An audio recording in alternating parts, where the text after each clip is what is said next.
A major part of the formation of the capable agent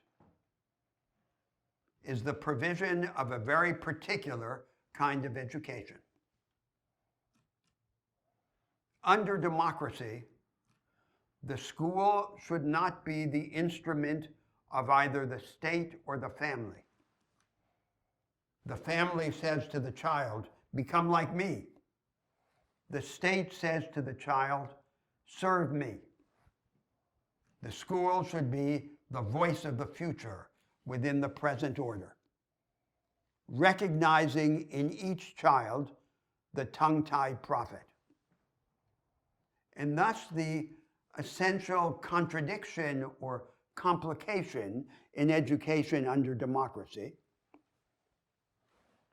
is that the school attempt not only to render the child capable of action within the present order, but also capable of resistance to that order, of seeing beyond it, of establishing contact with remote experience and denied possibility.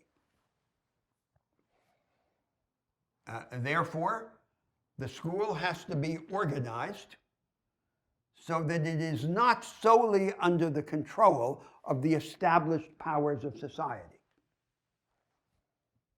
Let's think of that goal with respect to, first, its practical institutional setting, and then the content and method of education. In any country that is large, unequal, and federal or decentralized in structure, like the United States, we have to reconcile the local management of the schools with national standards of investment and quality. The quality of the education that a young person receives should not depend on the happenstance of where or to whom it is born.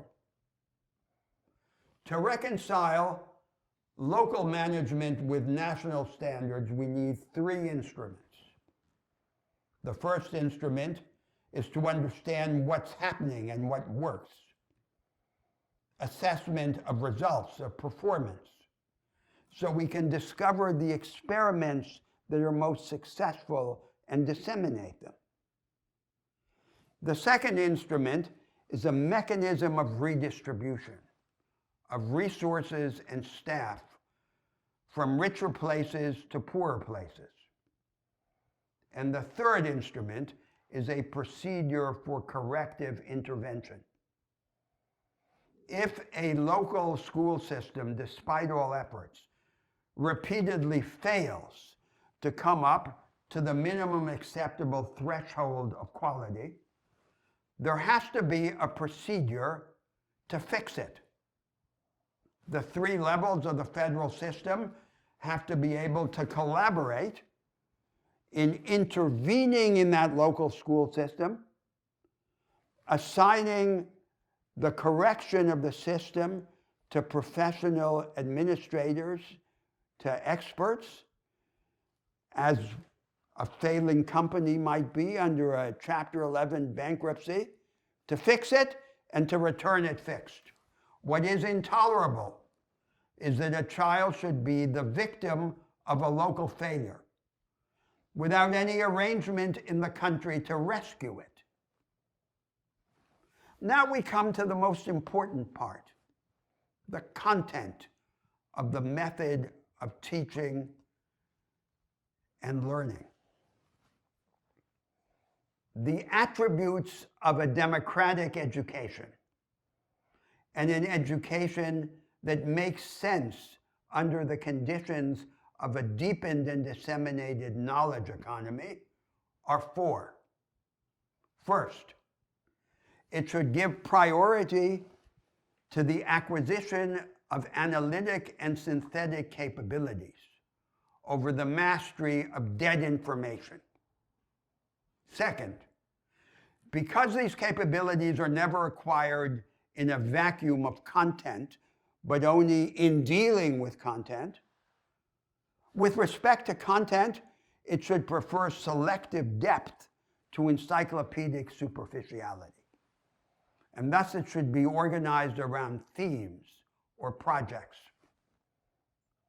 The third attribute of such an education is that it should repudiate the combination of individualism and authoritarianism in the traditional classroom and prefer cooperation among students, among teachers, and among schools. The cooperative setting of advanced science introduced into the earliest stages of education. The fourth and most difficult attribute is that it should be dialectical. No subject should be taught just once from one point of view. Every subject, from the very beginning of education, should be taught at least twice from contrasting points of view. That is the only way to liberate the mind. The national curriculums that exist in the world are infantilizations of the orthodoxies of the university culture. These orthodoxies are based on the forced marriage of method to subject matter. For example, economics is not the study of the economy, it's the study of a method, the marginalist method developed at the end of the 19th century. Fundamental physics is studied by an anti-historical method, although we discovered in the 1920s that the universe has a history, and natural history or evolutionary biology by a historical method. What the national curriculums do is to project these orthodoxies back to the education of the young and induce them to mistake the dominant ideas for the way things are. They emasculate the young and deliver them to the higher stages of education, prepared for a life of intellectual servility. What we want is a form of basic education that is deeper, more radical, more searching than these orthodoxies of the university culture, and then immunize the young against those orthodoxies. To stand up within the context and against the context. This is the true object of education under democracy. And one of the major ambitions of a transformative progressive project. The liberation of the individual.